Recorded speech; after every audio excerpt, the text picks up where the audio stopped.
¿Qué tal, amigos? Nuevamente les habla su amigo y hermano en Cristo, Antonio García Hernández, desde su canal Estudiando el Verbo. Bienvenidos a la escuela más grande del mundo, a la Escuela de Cristo.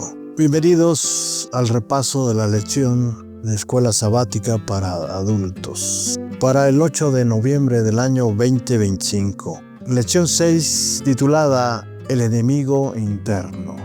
Y antes de ir al punto central de la lección, quiero invitarles para que podamos tener una palabra de oración. ¿Me acompañan? Bendito sea nuestro Padre que estás en los cielos, te alabamos y glorificamos, Padre eterno, porque solamente tú lo mereces. Y te agradecemos, oh Señor, por esta hora que nos das para tener unos minutos de comunión contigo, oh Padre amoroso, que eres grande en misericordia y tardo para la ira, pero que también no tendrás por inocente al impío. Queremos suplicarte humildemente que puedas perdonar nuestros pecados, que puedas limpiarnos de cada una de nuestros males, de nuestras enfermedades, que puedas purificarnos, oh Señor, en esta hora, y que podamos tener comunión también con el Espíritu Santo para que nos guíe. Quita todo ruido de nuestra mente, Señor. Ayúdanos en esta hora, Señor, para que podamos hablar conforme a tu palabra y podamos, Señor, obtener de esta lección, Señor, los grandes principios eternos que nos ayuden a nuestra vida cristiana. Y no solamente eso, Señor, que podamos también anunciar las buenas nuevas de salvación para un mundo que se pierde. Gracias, oh Padre, porque en Cristo Jesús te suplicamos todo humildemente. Amén. Amén. El enemigo interno. Vamos al punto central de la lección, que se encuentra en el libro del profeta Jeremías, en el capítulo 17, versículo 10. Abran sus Biblias, la palabra de Dios, el libro de libros. ¿Qué dice la palabra de Dios? Jeremías, capítulo 17, versículo 10. Yo, Jehová, que escudriño la mente, que pruebo el corazón para dar a cada uno según su camino, según el fruto de sus obras. Vamos a la introducción de este repaso de lección.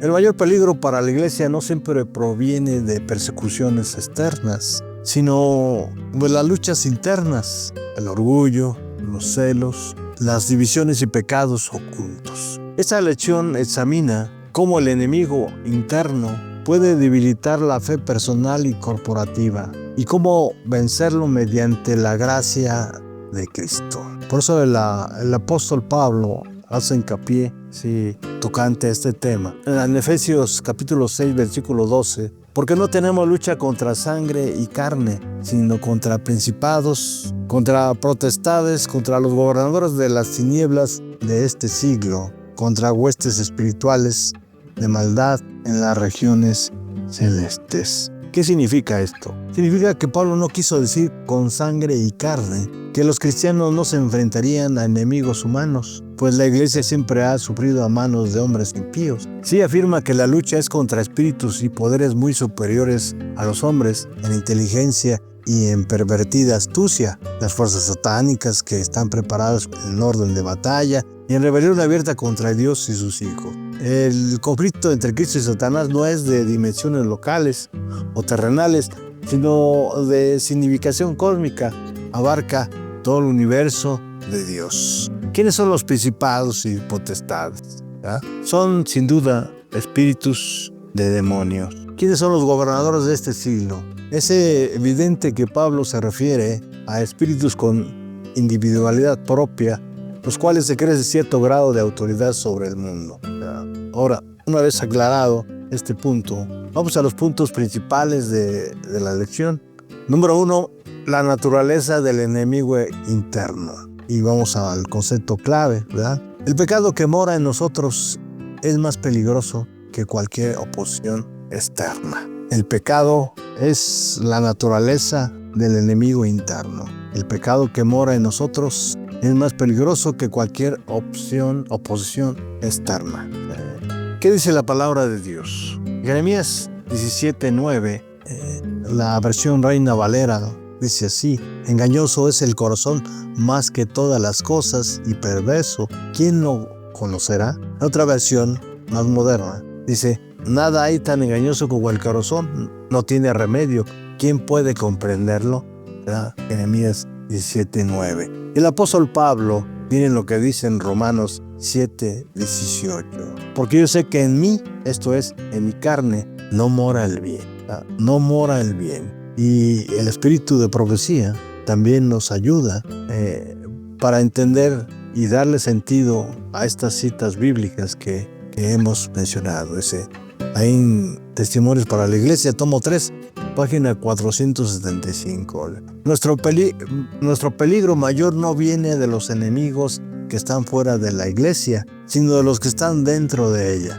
Los que tienen el corazón dividido son nuestros propios enemigos más peligrosos. ¿De qué manera se manifiesta el enemigo interno? Hay por lo menos 4 manifestaciones del enemigo interno. El orgullo espiritual, los celos y la envidia, y el espíritu crítico y divisivo. Vamos a ver el orgullo espiritual. Primera de Corintios 10:12. Al que cree estar firme, dice el apóstol Pablo, mire que no caiga. Al que cree estar firme, mire que no caiga. ¿Qué significa esto? Significa que la autosuficiencia nos aleja de la dependencia de Dios. La autosuficiencia nos aleja de la dependencia de Dios. Los celos y la envidia, Santiago 3:16, porque donde hay celos y contención, allí hay perturbación y toda obra perversa. El ejemplo bíblico que tenemos para esto se encuentra ahí en Génesis 4, del 3 al 8, ¿verdad? Donde se nos informa acerca de Caín y Abel. Vamos a leerlo.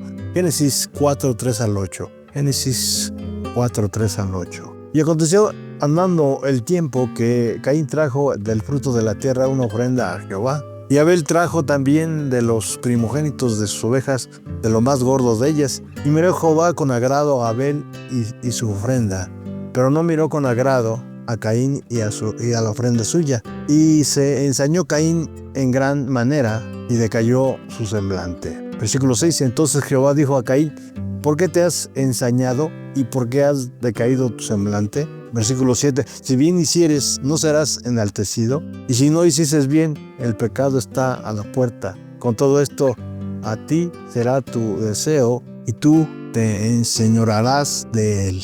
Y dijo Caín a su hermano Abel, salgamos al campo. Y aconteció que estando ellos del campo, Caín se levantó contra su hermano Abel y lo mató. Este ejemplo, sin duda, es muy claro acerca de las manifestaciones del enemigo interno.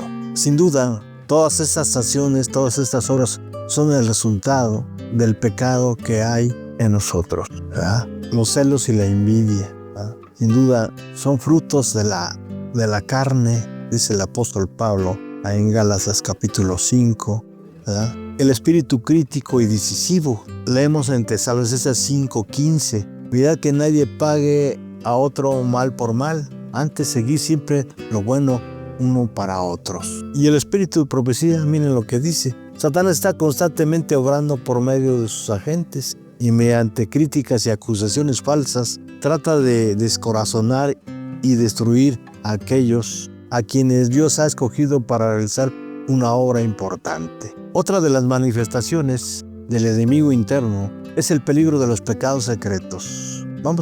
¿Qué dice la Biblia acerca de eso? Proverbios 28:3. El que encubre sus pecados no prosperará, mas el que los confiesa y se aparta alcanzará misericordia. Proverbios 28:13. Un ejemplo de esto es Acán.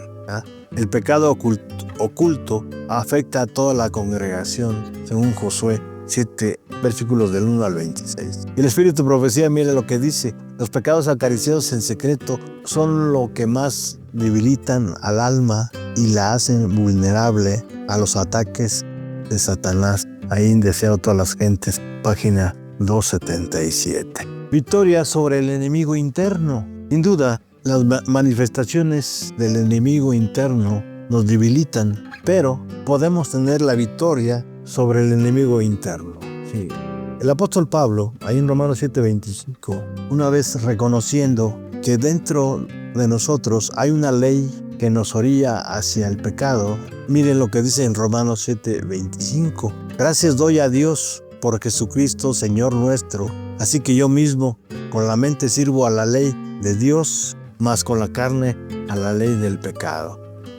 Lo interesante de esta cita es que a pesar de que reconocemos que no somos justos, el hecho de tener a Jesucristo en nuestras vidas nos asegura la victoria sobre el enemigo interno. ¿Qué más podemos hacer? Reconocer nuestra necesidad y confesión. Por eso el apóstol Juan, ahí en primera de Juan 1:9, miren lo que dice: si confesamos nuestros pecados, Él es fiel y justo para perdonar nuestros pecados y limpiarnos de toda maldad. No solamente nos perdona nuestros pecados, sino también nos limpia de toda nuestra maldad. ¿Qué más podemos hacer? Depender totalmente de Cristo. Filipenses 4:13, todo lo puedo en Cristo que me fortalece. Y en Juan 15:5, separados de mí, dice Jesús, nada podéis hacer. ¿Qué necesitamos? Depender totalmente de Cristo para obtener la victoria sobre el enemigo interno. Además necesitamos una renovación diaria. Por eso el apóstol Pablo, ahí en 2 Corintios 5:17, miren lo que dice: por tanto, si alguno está en Cristo, nueva criatura es. Todas las cosas viejas pasaron, he aquí, todas son hechas nuevas. En Cristo somos más que victoriosos.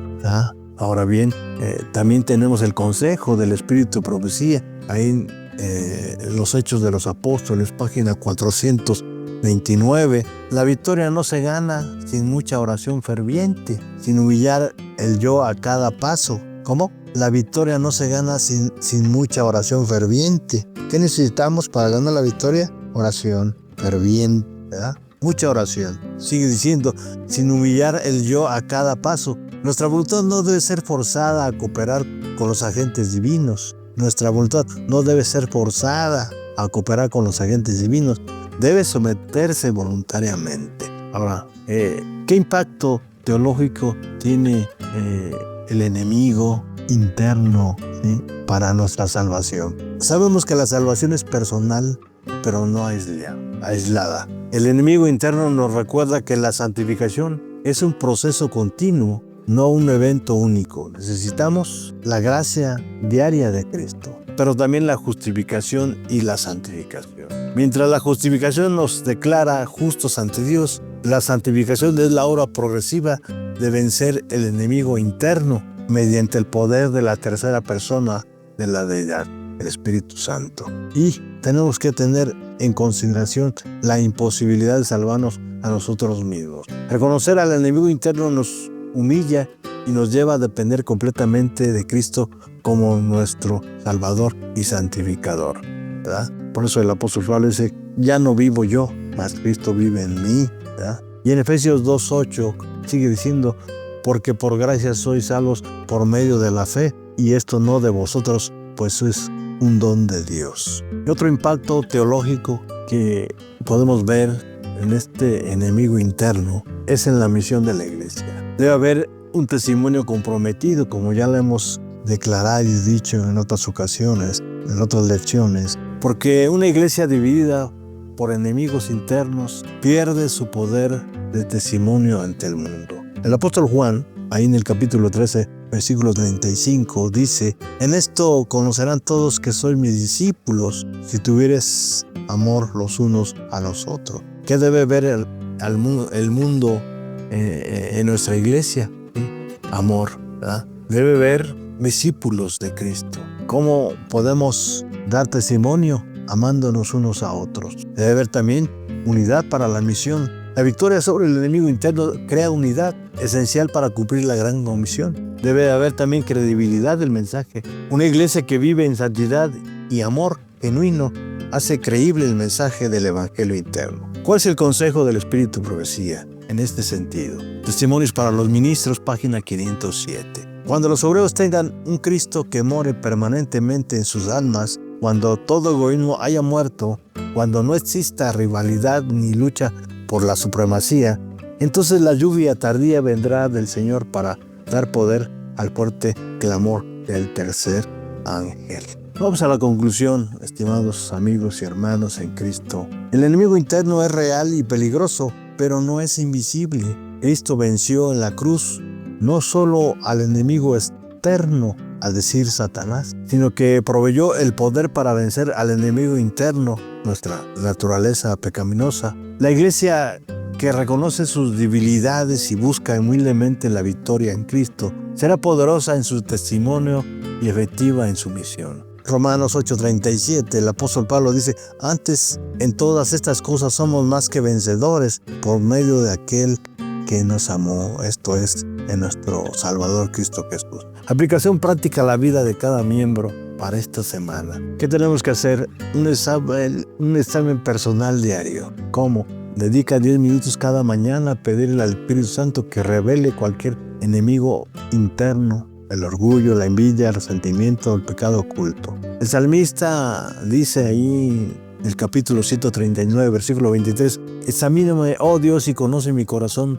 pruébame y conoce mis pensamientos. ¿Qué más tenemos que hacer? Confesión y entrega. Escribe un diario privado las áreas donde reconoces debilidad. Confiéselas específicamente a Dios y si es necesario busca un hermano o hermana de confianza para rendición de cuentas. Número 3. Practica el amor cristiano. Identifica a alguien en tu iglesia con quien tengas tensión o que hayas criticado. Ora por esa persona diariamente y busca una oportunidad de bendecirla prácticamente. Número 4. Fortalecimiento espiritual. Memoriza un versículo sobre la victoria de Cristo, sugerencia Filipenses 4:13 o 1 de Juan 4:4. Lee diariamente el capítulo del libro El Camino a Cristo para fortalecer tu relación con Jesús.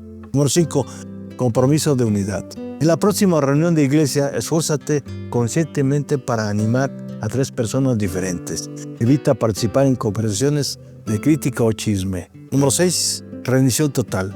Cada noche antes de dormir entrega específicamente a Dios las victorias y derrotas del día. Reclama la promesa de 1 Tesalonicenses 5:24. Fiel es el que os llama, el cual también lo hará. Terminamos con una pregunta de reflexión para grupos pequeños. ¿Qué enemigo interno está limitando actualmente mi crecimiento espiritual y cómo puedo permitir que Cristo me dé la victoria sobre él? Recuerda, la victoria sobre el enemigo interno no es por nuestras fuerzas. La victoria sobre el enemigo interno no es por nuestras fuerzas, sino por entrega diaria al poder transformador de Cristo. Él es fiel para completar la obra que comenzó en ti.